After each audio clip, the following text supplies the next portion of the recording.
بلغ العلا بکمالہ کشف الدجی بجمالہ حسنت جمیع خصالہ صلوا علیہ وآلہ۔ آقا گئے معراج پر بلغ العلا بکمالہ، تھے کام ان کے سب بھلے حسنت جمیع خصالہ۔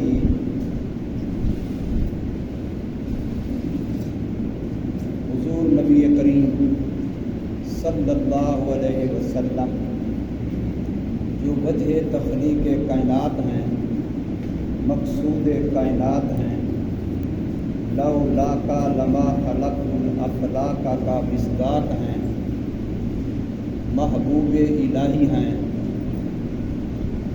عبداللہ کے در یتیم، آمنہ کے لال ہیں،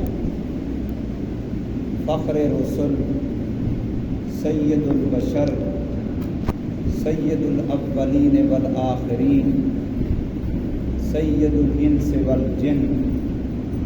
سید الانبیاء، امام الانبیاء، محمد مصطفیٰ احمد مجتبیٰ صلی اللہ علیہ وآلہ وسلم وہ ہستی ہیں جن کی وجہ سے کائنات کے ذرے ذرے کو وجود ملا ہے۔ یوں سمجھ لیں باقی ساری کائنات طفیلی ہے اور حضور صلی اللہ علیہ وسلم مقصد ہے۔ آپ صلی اللہ علیہ وسلم کی ظہری ولادت، ظہری پیدائش مکہ مکرمہ شہر کے اندر، حضرت عبداللہ کے گھر کے اندر، حضرت آمنہ کے بطن سے قریشی ہاشمی خاندان میں عبد المطلب کے پوتا ہونے کی صورت میں ایک ایسے زمانے میں ہوئی ہے جو دور جاہلیت کہلاتا ہے، جہاں تہذیب کا، تمدن کا نام و نشان نہیں تھا، انسانیت کے بجائے حیوانیت راج کرتی تھی، درندگی کا عروج تھا، انسانی اقدار اور شرافت سے کوسوں دور تھے، اتنا بگڑا ہوا ماحول معاشرہ تھا کہ کوئی شریف آدمی ان لوگوں پر حکمران بننے کو بھی تیار نہیں تھا۔ شراب و کباب، زنا و بدکاری، چھوٹی چھوٹی باتوں پر نہ ختم ہونے والی لڑائیاں اور خون ریزیاں ان لوگوں کا ترائے امتیاز تھا۔ حضور نبی کریم صلی اللہ علیہ وسلم اس ماحول میں، ایسی فضا میں پیدا ہوئے۔ آپ صلی اللہ علیہ وسلم کے والد ماجد آپ کی پیدائش سے کچھ مہینے پہلے اللہ کو پیارے ہو چکے تھے، فوت ہو گئے تھے۔ یتیمی کی حالت میں صبح صادق کے وقت محمد کریم صلی اللہ علیہ وسلم کی سوموار کے دن ربیع الاول کے مہینے میں پیدائش ہوئی۔ ربیع الاول کا مہینہ ہونا یہ بھی تقریباً متفق علیہ ہے، سوموار کا دن ہونا یہ بھی متفق علیہ ہے، صبح صادق کا وقت ہونا یہ بھی متفق علیہ ہے، لیکن ربیع الاول کے مہینے کی تاریخ کون سی تھی، چاند کی ڈیٹ کون سی تھی، اس بارے میں مشہور قول 3 ہیں۔ 8 ربیع الاول، 9 ربیع الاول، 12 ربیع الاول کا۔ آپ صلی اللہ علیہ وسلم کی جس وقت پیدائش ہوئی اس وقت کسی کو نہیں پتہ تھا کہ یہ کس شان والا بچہ آ رہا ہے، کس آن والا آ رہا ہے، کیسے مراتب والا آ رہا ہے۔ کیسا یہ بچہ عظمتوں کے خزانے لے کر کے آ رہا ہے، کسی کو اس کا اندازہ نہیں تھا، اس لیے وہ ڈیٹ کوئی زیادہ ضبط نہیں ہو سکی۔ اور دوسری وجہ ڈیٹ کے ضبط نہ ہونے کی یہ ہے کہ وہ جہلیت کا زمانہ ہے، پڑھت لکھت نہیں ہے، وہ قوم، وہ علاقہ، وہ شہر امیوں کا مشہور ہے، ان پڑھوں کا مشہور ہے، وہاں کوئی اس طرح کی علمی چیز نہیں ہے، اس لیے ڈیٹ ضبط اور محفوظ نہیں ہو سکی۔ لیکن حضور صلی اللہ علیہ وسلم 63 سال کی زندگی مکمل کرنے کے بعد جب دنیا سے پردہ فرما رہے ہیں، جب وصال فرما رہے ہیں، تو اس وقت حضور صلی اللہ علیہ وسلم کی تیار کی ہوئی جماعت صحابہ کرام رضوان اللہ تعالی علیہم اجمعین، سینکڑوں نہیں ہزاروں کی تعداد میں، لاکھ سے بھی زیادہ جانثاران صحابہ موجود ہیں جو آپ صلی اللہ علیہ وسلم سے نسبت رکھنے والی، تعلق رکھنے والی، ایک ایک بات کو محفوظ کرنا، اس کو یاد کرنا، اس کو اپنے سینہ سفینہ میں جگہ دینا، اس کو محفوظ کرنا اپنے لیے سعادت سمجھتے تھے، بلکہ اپنی جان اس پر قربان کرنا اپنی سعادت سمجھتے تھے۔ تو انہوں نے حضور صلی اللہ علیہ وسلم کے وصال مبارک کی، دنیا سے انتقال فرمانے کی، دنیا سے پردہ فرمانے کی ڈیٹ کو محفوظ کیا کہ وہ یقیناً بلا کسی اختلاف کے 12 ربیع الاول ہے۔ 12 ربیع الاول رسول اللہ صلی اللہ علیہ وسلم کا یوم وصال ہے، اس میں کوئی دوسری رائے کسی مسلک، کسی مذہب، کسی فرقے، کسی عالم کی نہیں ہے۔ ہاں پیدائش کے اندر میں نے عرض کیا قول تو اور بھی بہت سارے ہیں، ربیع الاول کے علاوہ اور مہینوں کے قول بھی ہیں، ان 3 ڈیٹوں کے علاوہ، تاریخوں کے علاوہ اور تاریخوں کے اقوال بھی ہیں، لیکن زیادہ تر یہی 3 تاریخیں بیان کی جاتی ہیں، اور ان 3 میں سے بھی جو دلائل کے لحاظ سے، علمی لحاظ سے، علم ریاضی کے لحاظ سے جو راجح بنتی ہے وہ 9 ربیع الاول ہے۔ لیکن مولانا احمد رضا خان بریلوی مسلک کے جو بہت بڑے عالم، ان کا فتاوی رضویہ، اس کی جلد نمبر 46 صفحہ نمبر 114 سے 116 تک انہوں نے اس مسئلے پر بحث کی، تو انہوں نے ترجیح دی ہے 8 ربیع الاول، کہ 8 ربیع الاول نبی پاک صلی اللہ علیہ وسلم کا یوم ولادت ہے۔ میں نے پہلے عرض کیا یہ ظاہری ولادت ہے، یہ جسمانی ولادت ہے، ورنہ آپ صلی اللہ علیہ وسلم کا تقدیری فیصلہ اس وقت ہو چکا تھا کہ ابھی آدم و حوا کی پیدائش نہیں ہوئی تھی۔ میرے آقا فرماتے ہیں کنت نبیا وآدم بین الماء والطین، میں اس وقت نبی تھا، میری نبوت کا فیصلہ ہو چکا تھا، ابھی آدم پانی اور مٹی یعنی گارے کی شکل میں تھے، ابھی آدم کی پیدائش نہیں ہوئی تھی، ابھی آدم کے جسم کے ساتھ روح کا رشتہ قائم نہیں ہوا تھا، میں اس وقت نبی تھا۔ حضرت آدم علیہ السلام کے بارے میں یہ بات روایات میں آتی ہے، اگرچہ سند کے لحاظ سے وہ روایت کمزور ہے، اس پر کلام کیا جا سکتا ہے، لیکن یہ بات روایات میں آتی ہے کہ جب ان کی شجرہ ممنوعہ کھانے کی اجتہادی لغزش ہوئی تو اس کے بعد اللہ سے معافی مانگ رہے ہیں، توبہ کر رہے ہیں، رو رہے ہیں، گڑ گڑا رہے ہیں، تو پھر اللہ کے نام کے ساتھ عرش الہی پر جب محمد کا نام نظر آیا صلی اللہ علیہ وسلم، اللہ تعالیٰ سے آپ صلی اللہ علیہ وسلم کا واسطہ دے کر کے، وسیلہ دے کر کے، آپ کے طفیل، آپ کے صدقے سے دعا مانگی تو اللہ نے توبہ قبول فرمائی۔ جہاں اور اسباب ہیں وہاں ایک یہ وجہ، حضور صلی اللہ علیہ وسلم دنیا میں ابھی تشریف نہیں لائے تھے، ابھی ظاہری پیدائش بھی نہیں ہوئی تھی، یہودی لوگوں پر مشکل آتی تو قرآن کہہ رہا ہے وہ اپنے مخالف پر فتح طلب کرتے تو حضور صلی اللہ علیہ وسلم کا واسطہ دیتے، اور اگر کسی مشکل سے نکلنے کے لیے اللہ تعالیٰ سے دعا کرتے تو حضور صلی اللہ علیہ وسلم کا واسطہ دیتے۔ اور یہی معاملہ سابقہ انبیاء کے اکثر کی امتوں میں رہا ہے، اس لیے کہ ہر نبی نے اپنی امت کو جہاں اپنی نبوت اپنی رسالت کی بات کی ہے، وہاں نبی آخر الزمان محمد رسول اللہ صلی اللہ علیہ وسلم کی بشارت بھی ضرور دی، اور ان سے عہد لیا ہے کہ اگر تم میں سے کسی کی زندگی میں نبی آخر الزمان تشریف لائیں اور تم ان کا زمانہ پالو تو تم میری اتباع چھوڑ دینا، میرے دین میری شریعت کی پیروی چھوڑ دینا، تم اسی آخری نبی کی اتباع اور پیروی۔ حضرت آمنہ رضی اللہ تعالی عنہ، یاد رکھو حضور صلی اللہ علیہ وسلم کی امی بھی، حضور صلی اللہ علیہ وسلم کے ابو بھی آپ صلی اللہ علیہ وسلم کی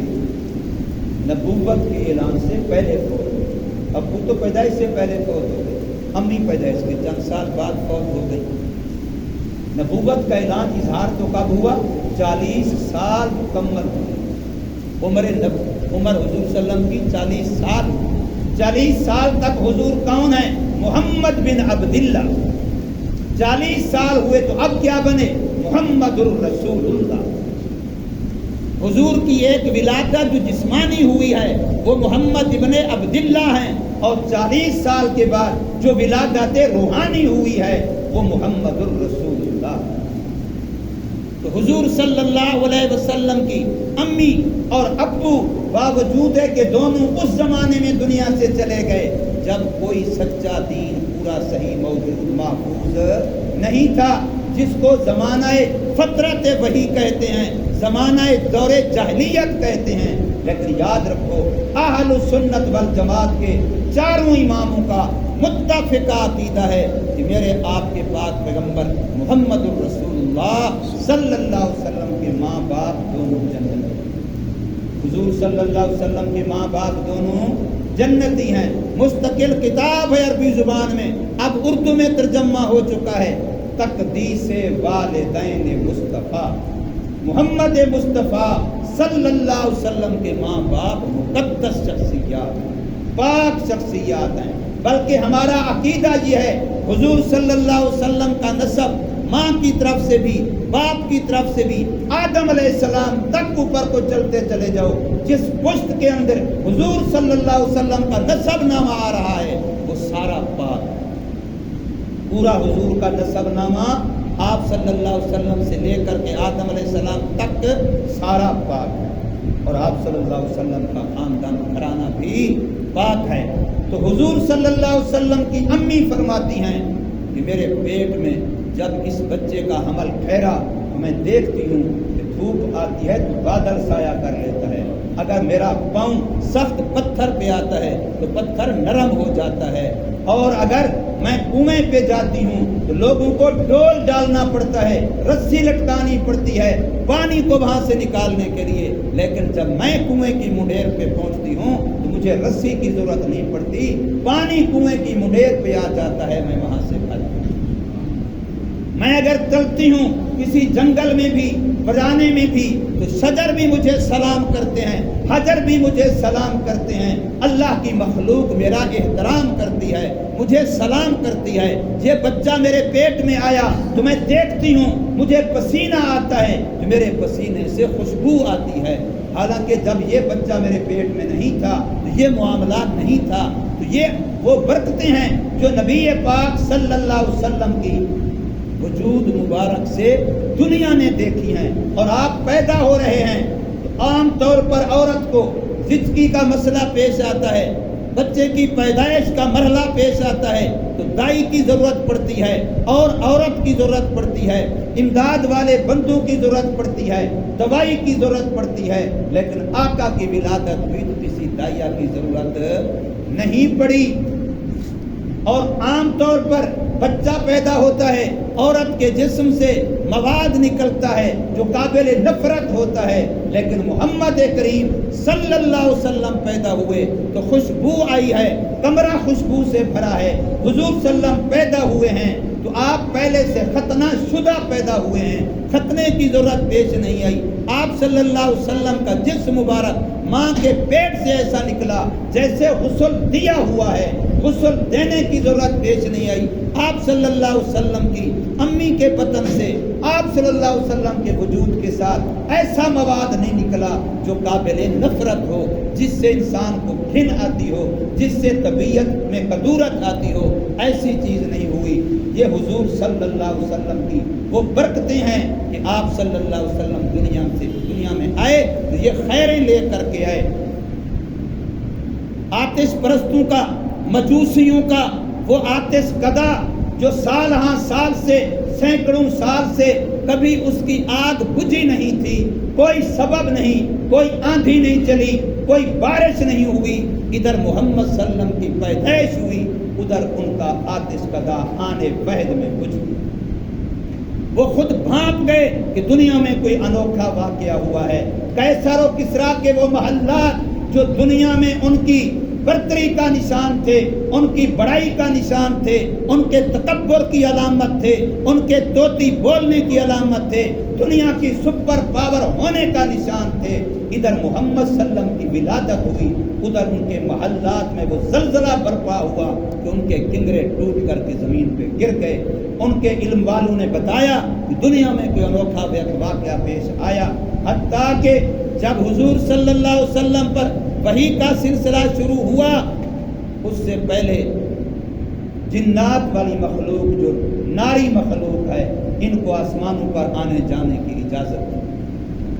یہ بے تکلف چلے جایا کرتے تھے، آ جایا کرتے تھے زمین پر، آسمان پر، لیکن جب محمد کریم صلی اللہ علیہ وسلم کی نبوت اور رسالت کا زمانہ آیا، حضور صلی اللہ علیہ وسلم غار حرا میں ہیں، وہی آنے والی ہے، تو جنات پر پابندی لگ گئی، اب یہ اوپر نہیں جا سکتے۔ اگر کوئی جانے کی کوشش کرے گا تو ستارہ آگ کا بگولا بن کے، شہاب ثاقب بن کے اس پر ایسا ٹوٹ پڑے گا کہ اس جن کو جلا کے رکھ دے گا۔ آپ دیکھتے ہیں کئی دفعہ آپ کو آسمان پر ستارے دوڑتے ہوئے ایسے آگ کی شعلے کی طرح نظر آتے ہیں، یہ شہاب ثاقب ہے۔ جو شیاطین، جو جنات آسمان کی باتیں معلوم کرنے کے لیے، غیب کی باتیں معلوم کرنے کے لیے جانا چاہتے ہیں، اللہ نے ان کو نگہبان بنایا کہ وہاں ادھر نہیں جا سکتے۔ جب حضور صلی اللہ علیہ وسلم پر وحی کا سلسلہ شروع ہوا، یہ میرے اور آپ کے پاک نبی محمد الرسول اللہ صلی اللہ علیہ وسلم کی برکات ہیں۔ لوگوں، مسلمانوں، تم خوش ہو، اللہ کا 1000 مرتبہ شکر ادا کرو کہ اللہ نے تمہیں اور مجھے ایسا لگا دیا۔ پہلے نبی دعائیں مانگ رہے ہیں، یا اللہ ہمیں نبوت نہ دے، ہمیں محمد کی امت میں سے بنا، لیکن ہم ہیں، اللہ نے ہمیں بن مانگے ماں کی گود سے حضور صلی اللہ علیہ وسلم کا امتی بنا دیا، لیکن ہم نے اس نعمت کی قدر کی، ہم نے اس نعمت کو سنبھالا نہیں ہے، جیسے اس کا شکر کا حق تھا، قدر کا حق تھا، وہ ہم نے نہیں کیا۔ ورنہ یقین جانیے یہ نعمت ایسی ہے کہ قرآن یہ تو کہہ رہا ہے وَإِن تَعُدُّوا نِعْمَةَ اللَّهِ لَا تُحْصُوهَا، اے انسانو اگر تم میری نعمتیں، میرے احسانات، میری منتیں کیلکولیٹ کرنا چاہو، گننا شمار کرنا چاہو، تمہارے بس میں نہیں ہے۔ دنیا نے کوئی آج تک ایسا اعلیٰ ایجاد نہیں کیا ہے ریاضی کا، گنتی کا، کیلکولیٹر کا، جو اللہ کی نعمتوں کو کیلکولیٹ کر سکے۔ وہ اتنا زیادہ نعمتیں ہیں، آسمان کے ستارے تو ممکن ہے گنے جا سکیں، لیکن اللہ کی نعمتیں گنی نہیں جا سکتی۔ لیکن یاد رکھو، اللہ تبارک و تعالی نے کسی ایک نعمت کو بھی قرآن مجید میں جتلایا نہیں ہے۔ اگر جتلایا ہے مسلمانوں تو وہ اپنے محبوب نبی کی نبوت و رسالت والی نعمت کو لَقَدْ مَنَّ اللَّهُ عَلَى الْمُؤْمِنِينَ إِذْ بَعَثَ فِيهِمْ رَسُولًا۔ اللہ فرماتے ہیں ایمان والو، میں نے تم پر احسان کیا ہے کہ تمہیں عظمتوں والا، شانوں والا نبی اور رسول عطا فرمایا ہے۔ میں نے تم پر احسان کیا، اس احسان کا شکر ادا کرو۔ پانی کا ایک گلاس اللہ کی نعمت ہے، اس کا شکر لازم ہے۔ کھانے کا ایک لقمہ نعمت ہے، اس کا شکر لازم ہے۔ تو پھر یاد رکھو میرے اور آپ کے پاک نبی محمد رسول اللہ صلی اللہ علیہ وسلم جو مقصود کائنات ہیں، وجہ تخلیق کائنات ہیں، امام الانبیاء ہیں، اشرف الانبیاء ہیں، اکرم الانبیاء ہیں، ارفع الانبیاء ہیں، سید الانبیاء ہیں، سید الاولین والآخرین ہیں، سید الرسل ہیں، آمنہ کے در یتیم، آمنہ کے لال ہیں، اللہ کے محبوب، اللہ تعالیٰ کے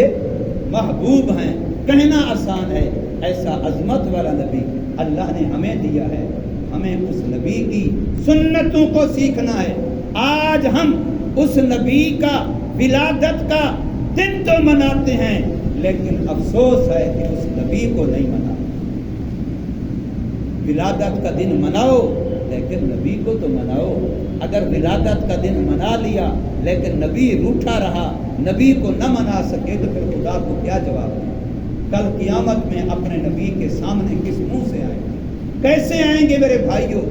قبر میں جائیں گے، قبر میں جائیں گے تو جہاں اللہ کے بارے میں سوال ہوگا من ربوں کا، وہاں سوال ہوگا ما تقول فی ھذا الرجل۔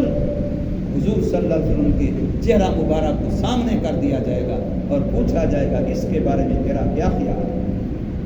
اب جس نے زندگی میں کبھی آقا صلی اللہ علیہ وسلم کی سنت کا لحاظ ہی نہیں رکھا، نہ کھانے میں، نہ پینے میں، نہ وضاقتہ میں، نہ خوشی میں، نہ غمی میں، نہ اپنے رہن سہن میں، نہ اپنے لائن دائن میں، نہ اپنے کمانے خرچ کرنے میں، جس نے حضور صلی اللہ علیہ وسلم کی سنت کا لحاظ نہیں رکھا، وہ کس منہ سے جواب دے گا کہ یہ میرا نبی ہے، یہ میرا پیغمبر ہے، میں اس کا کلمہ پڑھتا تھا، میں اسی کو اپنے لیے آئیڈیل سمجھتا تھا، میں اپنی زندگی اسی کے نقش قدم، اسی کی اطاعت و فرما برداری اور غلامی میں گزارتا تھا۔ یہ کیسے کہہ سکے گا جس بیچارے نے حضور صلی اللہ علیہ وسلم کی سنت کو سیکھا نہیں ہے، سنت کو اپنایا نہیں ہے، سنت کو سینے سے لگایا نہیں ہے؟ میرے بھائیوں، میرے آقا صلی اللہ علیہ وسلم آخری وقت بھی جب دنیا سے وصال فرمانے والے تھے، اس وقت بھی آپ نے فرمایا ترکت فیکم الامرین، میرے امتیوں میں تمہیں دو چیزیں دے کے جا رہا ہوں، ایک کتاب اللہ، دوسرا فرمایا سنت رسول اللہ، میں تمہیں اپنی سنت دے کے، اللہ کا قرآن دے کے جا رہا ہوں اور اپنے سنت دے کے جا رہا ہوں۔ اللہ کے قرآن کو اپنا لو، نبی صلی اللہ علیہ وسلم کی سنت کو اپنا لو۔ اللہ تبارک و تعالی ہمیں اس کی توفیق دے۔ یہ ہر سال جو ربیع الاول آتا ہے تو ہم ربیع الاول کے جلوس نکال لیں، جھنڈیاں لگا لیں، نعرے لگا لیں، لیکن سنت نہ سیکھیں تو صرف ربیع الاول کا میسج یہ تو نہیں۔ ربیع الاول کا میسج تو یہ ہے کہ ہم اپنی زندگیوں کو حضور صلی اللہ علیہ وسلم کی زندگی اور آپ کی سنت کے سانچے میں ڈالیں، اس کا پرتاؤ بن جائیں، دور سے دیکھ کے پتہ چلے یہ امت محمدیہ کا فرد جا رہا ہے، یہ امت محمدیہ کا فرد تاجر تجارت کر رہا ہے، یہ امت محمدیہ کا بندہ ملازمت کر رہا ہے، دور سے دیکھ کے پتہ چلے، پھر ہم مانیں گے کہ باقی ہم محمدی ہیں، ہم محمد صلی اللہ علیہ وسلم کے غلام ہیں۔ اللہ پاک توفیق عمل دے، سنت